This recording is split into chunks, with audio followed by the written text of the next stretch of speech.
है मेरे भाई, खुदारा उनके बारे में कोई गलतफहमी मत रखिए। मैं आपको बता रहा हूं, नरेंद्र मोदी ने इस मुल्क को गुमराह किया। मैं और अब्दुल्ला साहब, हम लोग पार्लियामेंट की कमेटी के मेंबर थे। Mister Abdullah, I am saying to the people of Hyderabad and to the people of India that during the deliberations of the joint working committee, the Bora community had come, Dawoodi Bora community had come to the committee along with King's Counsel Mr. Salve, Harish Salve, and they had given a representation. You remember, they wanted exclusion from the Waqf Act. They had clearly said, we have nothing to do with this bill. The Dawoodi Bora have clearly stated that in 1962 the Supreme Court has given them a definite definition of religious denomination.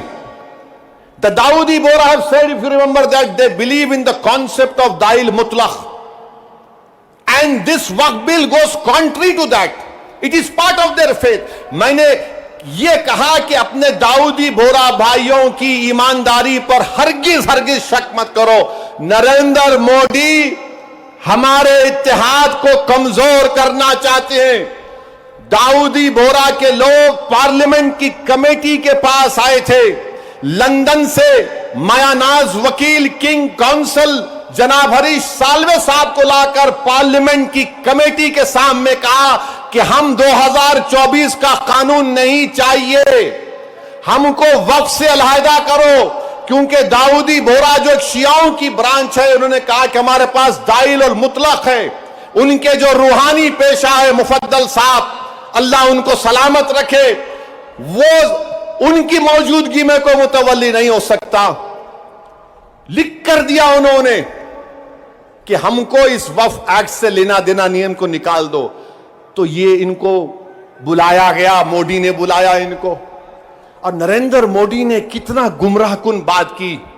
बैठ के कहा कि मैंने 3 साल पहले ये bill बना दिया, आप लोगों को नहीं मालूम होगा, मैंने भिजा दिया आपको और कहा कि कॉमा फुल स्टॉप लिख दो।